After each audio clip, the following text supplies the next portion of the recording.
tonight. So on the agenda, we're going to be talking about, we're going to meet our professors, like I said. So introducing Professor Booth and Professor King. We're going to talk about why Mason's a Master Social Work is the social work program you want to go with, talking specifically about curriculum details, career outlooks, admissions requirements, and any questions that you may have afterwards. And then Dr. Booth or Dr. King, if you want to take it away. Okay, can we click to the next slide? So, of course. Perfect. So I am Dr. King. I am the program director for our MSW online program, as well as an assistant professor here at the Department of Social Work. I teach classes primarily in the online program, but I have taught some courses on campus. So many of you, may see me as your instructor for courses like Foundations of Social Work and Social Welfare, Foundations of Direct Practice, Program Evaluation for Social Workers, and Clinical Practice in Forensic Settings, just to name a few.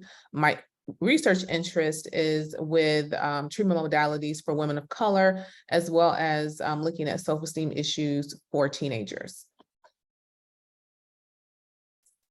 And hi, everyone. Excuse me. My name is Professor Booth, and I am also an assistant professor here and the director of field education for the department.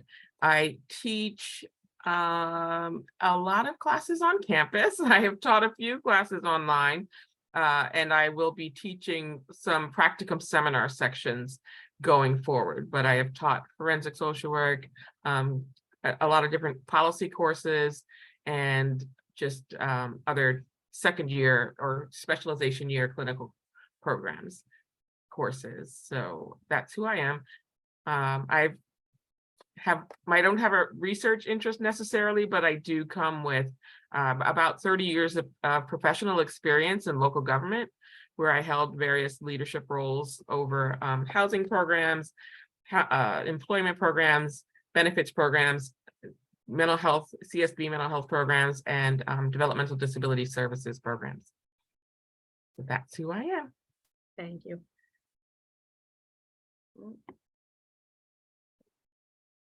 So our MSW program here at Mason, I consider it to be one of the best MSW programs, especially online, as you can see by our ranking in Forbes magazine as one of the top 10 best online programs of 2022.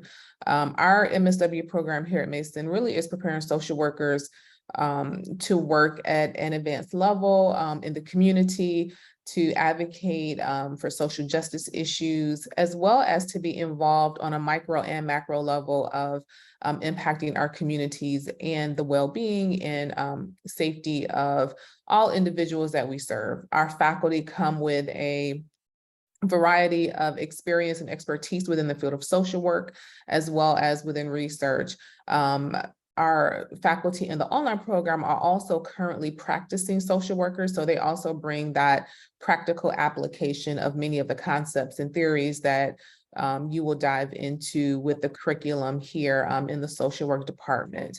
We do have an advanced standing option for any students or applicants that have a BSW from an accredited university that has been received within the last 5 years. And that advanced standing option still gives you the same, rigor of coursework and caliber of courses as our traditional part-time online program.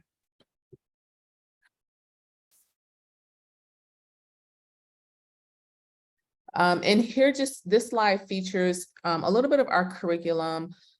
We have for our traditional online program, or traditional MSW program, is 60 credit hours or 20 courses over the course of 10 semesters.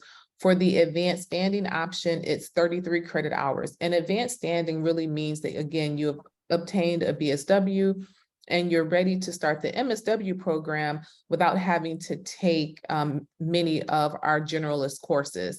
The only generalist course that advanced standing students would take is psychopathology. As you can see here, our generalist courses, which gives just a general basic knowledge of the field of social work and engaging with clients. A variety of courses are featured here, focusing on understanding individuals within their environment or their system, such as the human behavior course, as well as the community practice across the life course. Organizing and advocating for change, provides that introduction into policy advocacy and that macro social work. And I will let Professor Booth talk a little bit about the generalist field practicum courses. Okay, so in both the generalist year and then in your specialization year also, you will have an opportunity to engage in field practicum seminars. So you will be placed in a field site to complete your bridge between what you learn in the classroom and how it shows up and how it's experienced in the profession. And so you have a seminar course that you'll also be a part of, engaged in, where you'll have a lot of different opportunities to communicate with your colleague, with your cohort, and as well as with a field liaison who is the professor who's teaching that course. That person is also a resource between you and your field site. I don't know if now's the time to talk about what your field practice. We have a few later. more slides Okay. for that. So you have that seminar, and it is really an opportunity for a lot of engaged conversations through discussion board posts, through some case presentations and things like that. It's really an interactive course.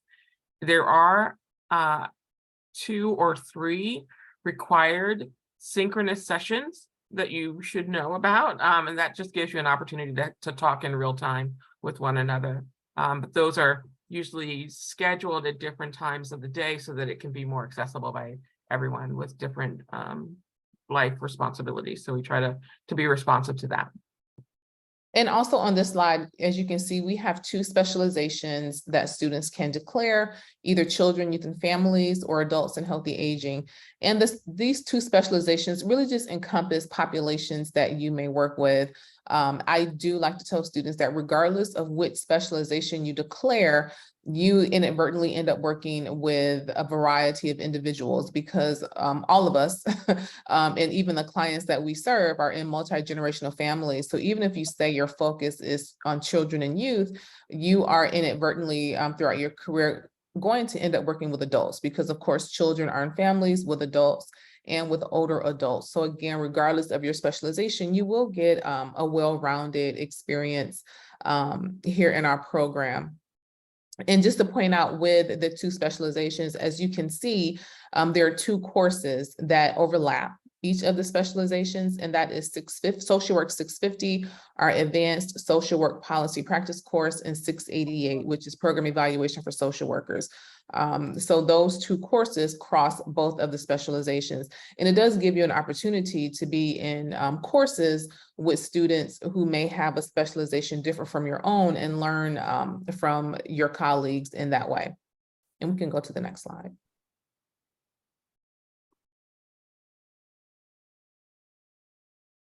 So again, our online program is primarily asynchronous, and as Professor Booth discussed, that there are some synchronous components with the field practicum seminar.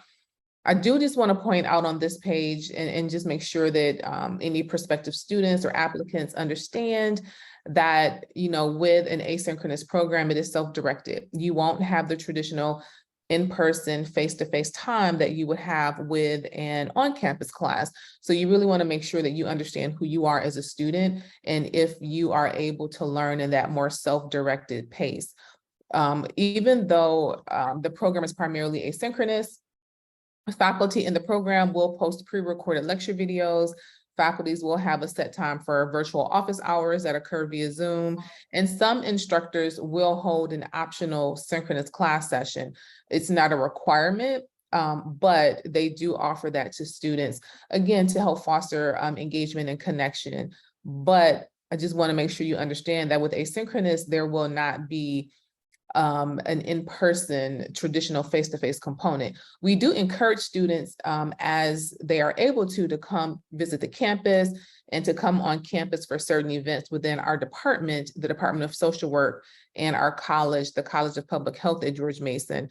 So you are encouraged to come on campus as you're able to, but the program itself does not have an in-person face-to-face component because of the nature of it being asynchronous.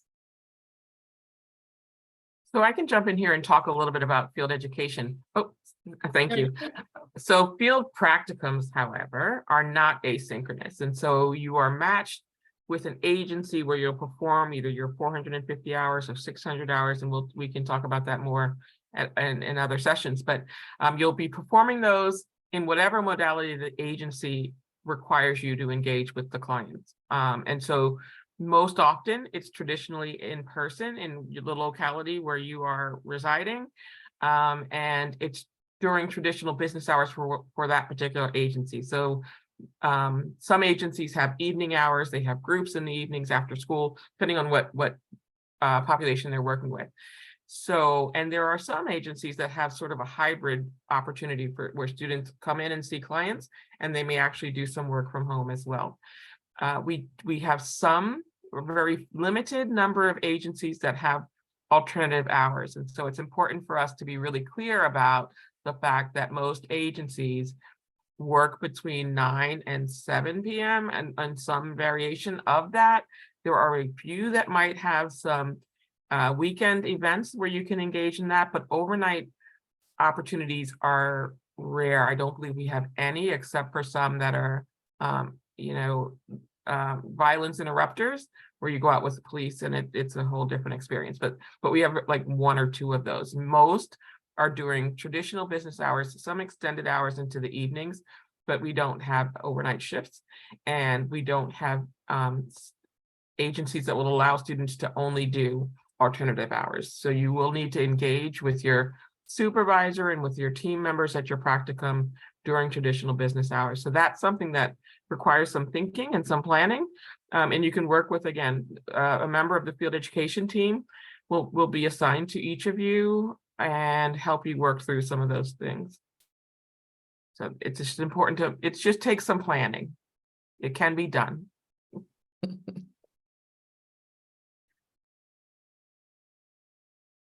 So this slide just features a very few of the fields and areas of practice that social workers can go into. And there are so many numerous job opportunities, fields of social work and areas to practice as social workers. Keep in mind that I think you all may have heard that the field of social work is expected to grow at a rate at more than double that of other positions. And I think you all know that, through the news, through various other sources, that they, are saying that we have a quote unquote mental health crisis, and that there's a shortage of mental health workers, and that social workers are positioned to fill that need because of our focus on the person and their environment, and how we approach working with individuals. And so again, here, there's too numerous to mention, but these are just a few of the fields where social workers practice. I can tell you from my personal experience, I have worked within family services. I've worked within child protection as an investigative social worker. I also worked for a homelessness program that serviced adult men who are also involved with the criminal justice system. I've worked at a community mental health agency, I worked as a school social worker. I'm currently a licensed clinical social worker that I also work part-time in private practice, seeing clients, because I do teach a lot of clinical practice courses, and seeing clients in private practice helps me to keep those skills so that I'm able, to offer that kind of real world experience as it relates to the field of social work. But this is just a small portion of the types of careers in areas that you can practice in as a social worker. And I know Professor Booth has also had a variety of work experiences within the field. Yeah, I would say the only thing I haven't done is international government social work. That's the only one I have not done. But just a fun fact, I just want to point out that the picture that you're seeing right here is actually the Johnson Center, which is sort of like the hub, the student center. It has all of the, like most of the restaurants and a theater in there. It's just a really cool place. So if you're able to come to campus, that's one of the places you want to make sure to see because it's fun. People also like to take pictures with that statue, but that's a really cool building. So I just happened to notice that that's on this slide and it's a cool place. So hopefully you're able to swing by and visit us. And the campus is a beautiful campus. So I concur with Professor Booth that if you're able to get to campus, it is a great place to come visit. Very beautiful campus right in the heart of Fairfax, Virginia, not far from DC.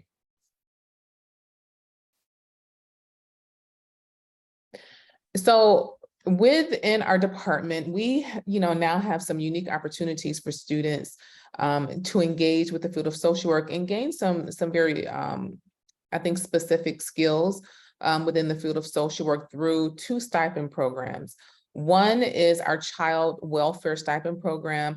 This program does require that you reside in the state of Virginia because there is a work component to receive the stipend. Once you graduate from the program, you have to work for a certain number of years in a Virginia Department of Social Services. Each recipient does receive a $10,000 stipend per academic year that they are in our MSW program. Keep in mind that, once if you are part of the stipend program and you end up not working within the state of Virginia, you do have to pay that money back. So keep that in mind that there is a work component with the stipend program. With the behavioral health, the CAP-BH program, it does not have a work requirement, but you can only apply for this stipend program once you start your specialization courses. And that would be after you've completed all of your generalist courses. You can apply for the child welfare stipend program while you're in your generalist courses. With the CAP-BH program, it really is working to provide some specialized training in behavioral health for students that really will address, some of the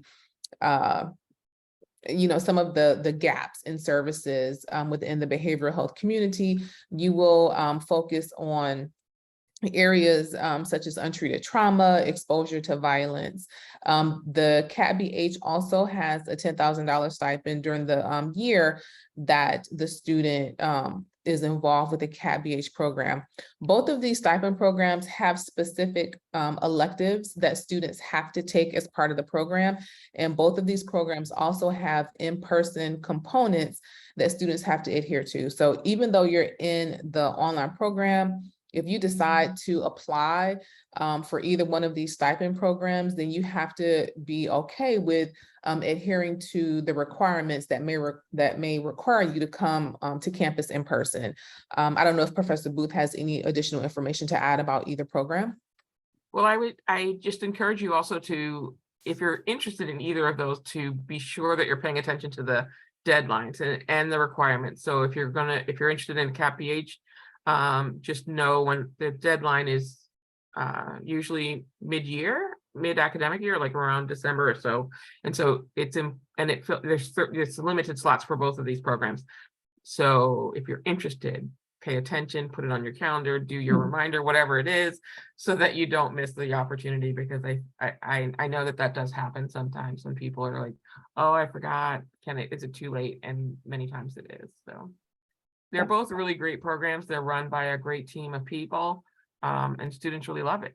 So I would agree. Students that I know that participate in both programs really love both programs. I think having worked in child welfare, just having that opportunity as part of your MSW program is really a great opportunity. So I do recommend to take advantage of any of the programs that you can once you are admitted into the online program.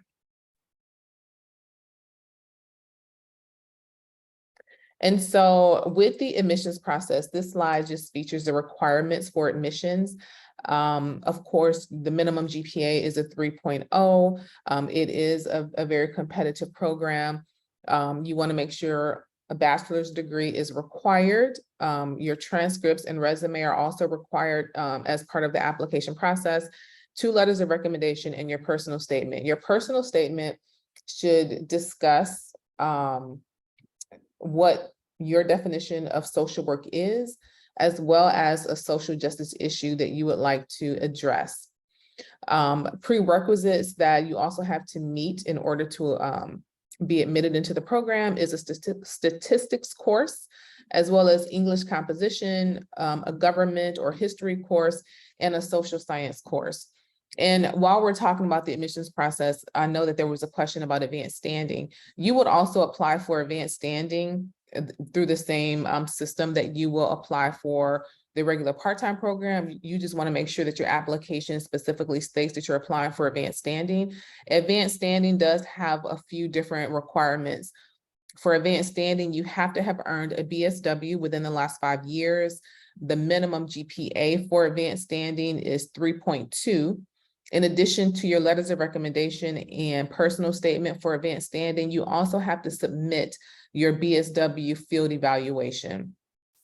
And with advanced standing, when you apply, you also have to go through an interview process. So advanced standing has a few more steps than the regular part-time program.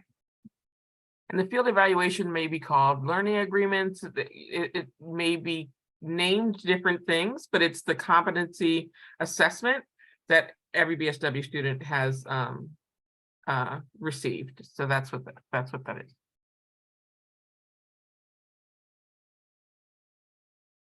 All right, so I know we had a couple of questions going on, so let's go through that real quick. I'm gonna stop sharing my screen. Okay. Okay, so one of the questions we have, what steps do we have to take to get into advanced standing? So we just answered that.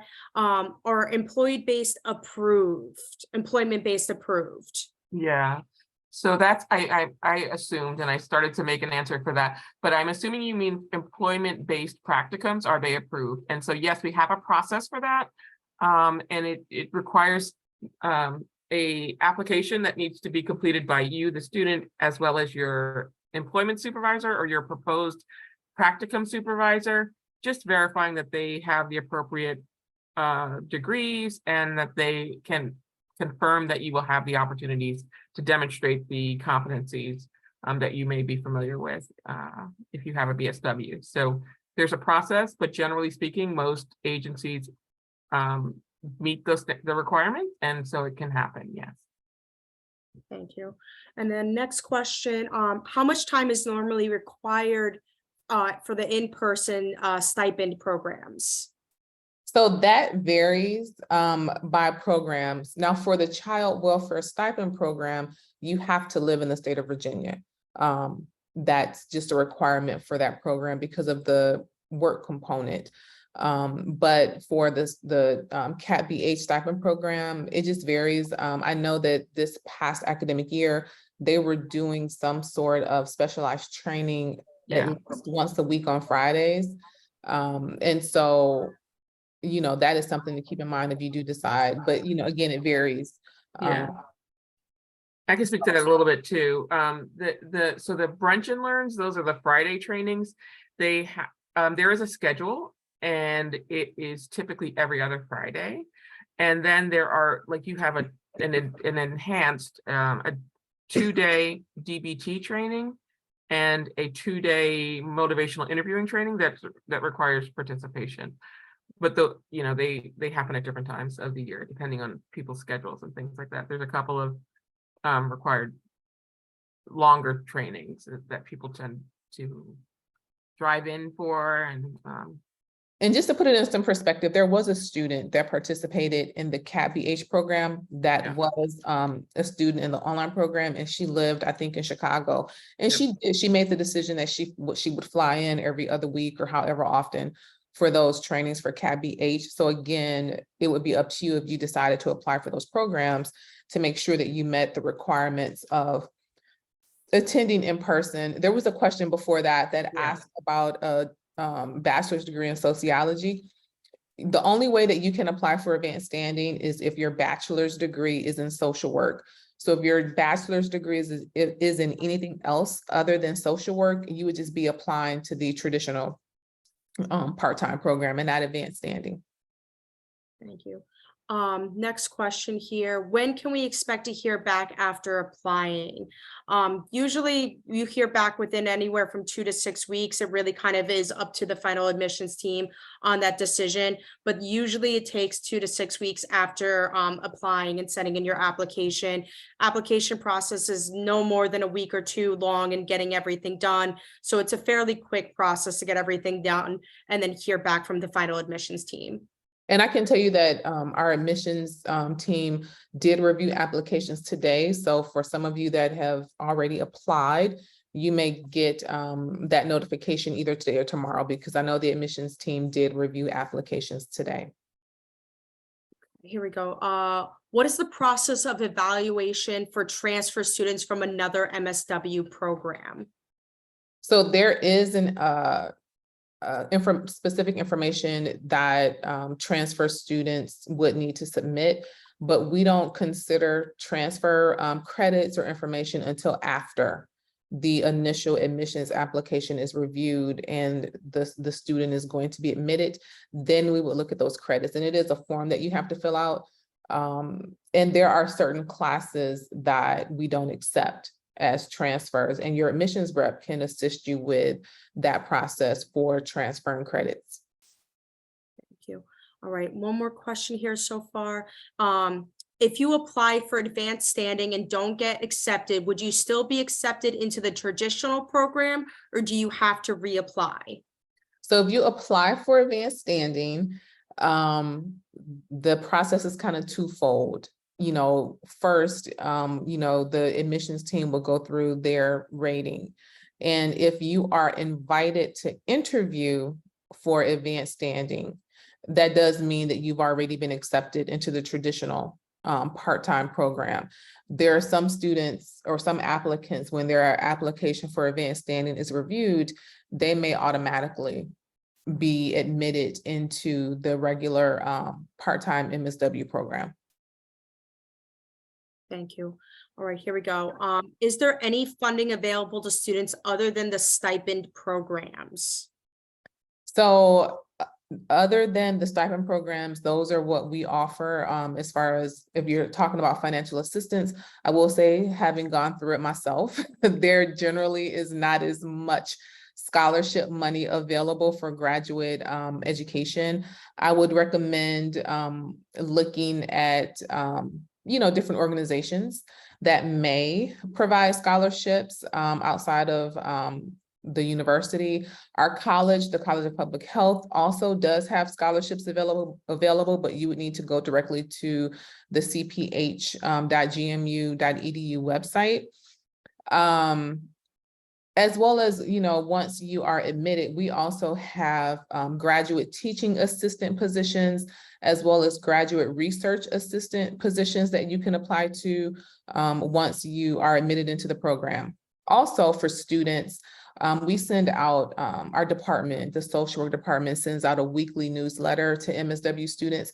And often in those newsletters, there are job opportunities and scholarship opportunities available. So that goes out every week to students. But I will say that graduate school generally is not, you know, a lot of scholarship money available as it is for undergraduate. I don't know if Professor Booth has a different perspective.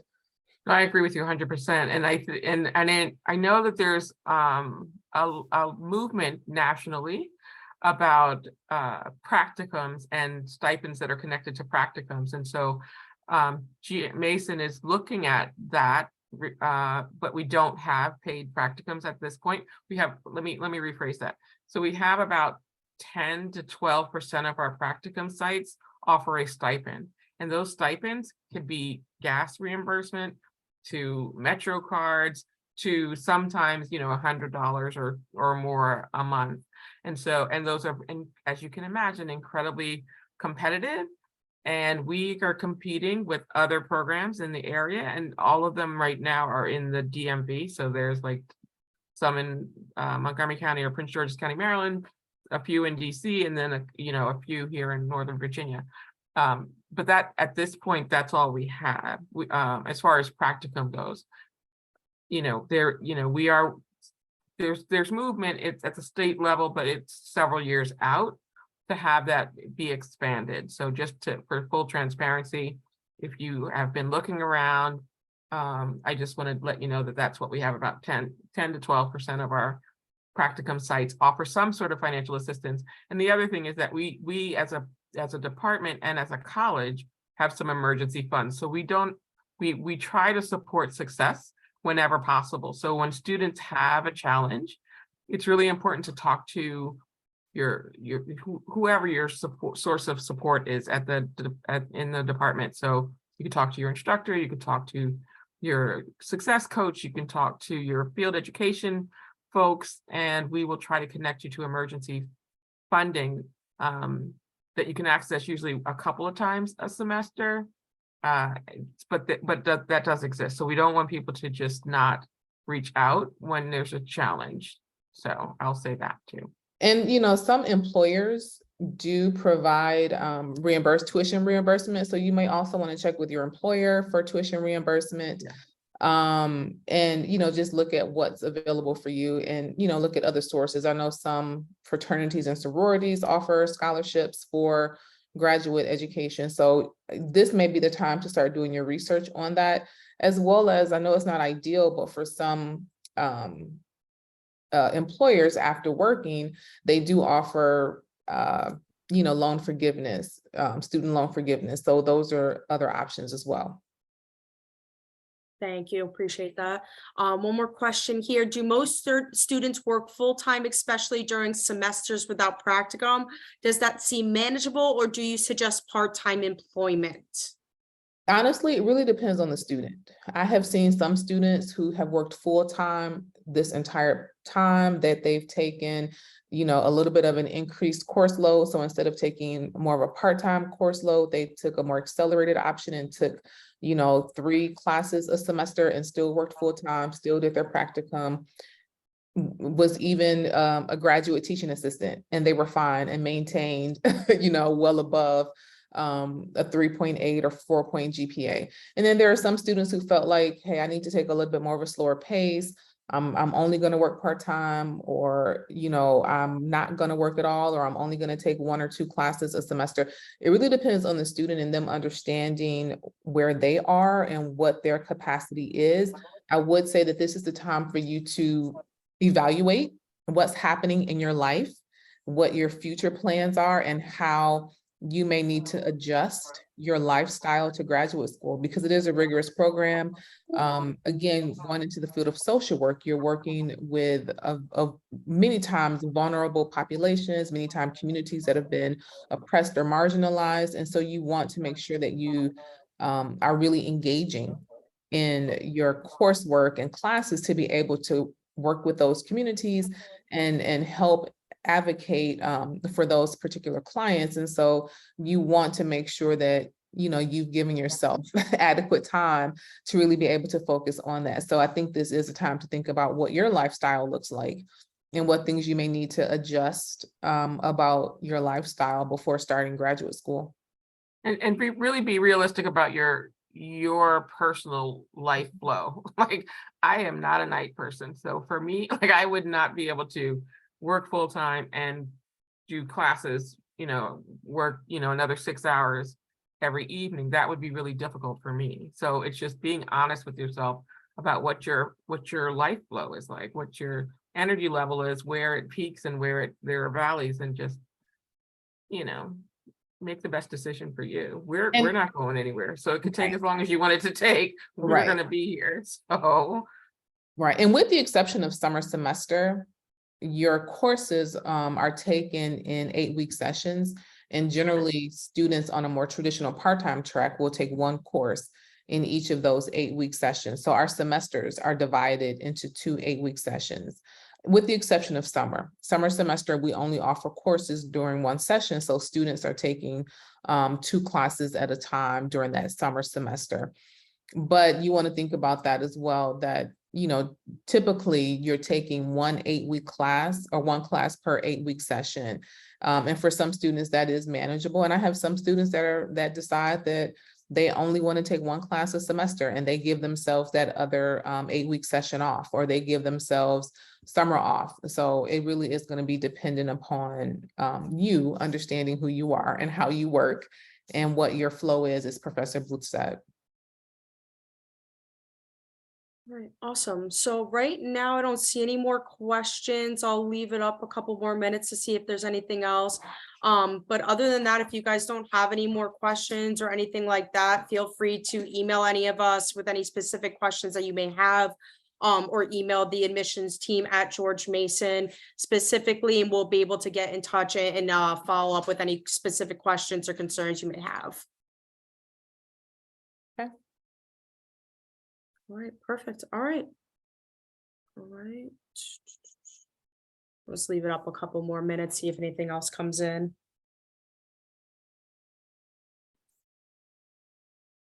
I would also recommend, as we are closing out, this is a good time to maybe also review the website for the National Association of Social Workers.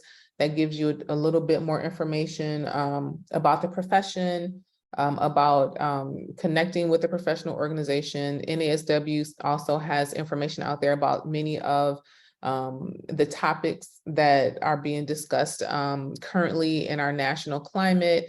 I would also recommend looking at the website for the Council on Social Work Education. They are the organization that provides accreditation for schools of social work. They also have information on the 9 competencies that are encompassed in our curriculum that is a requirement. So this may be the time to also start doing a little bit of research on some of the professional organizations, as well as George Mason University. And to look at the university as a whole, what our mission and vision is for the university, and how the university may be a fit for you and your plans for graduate education.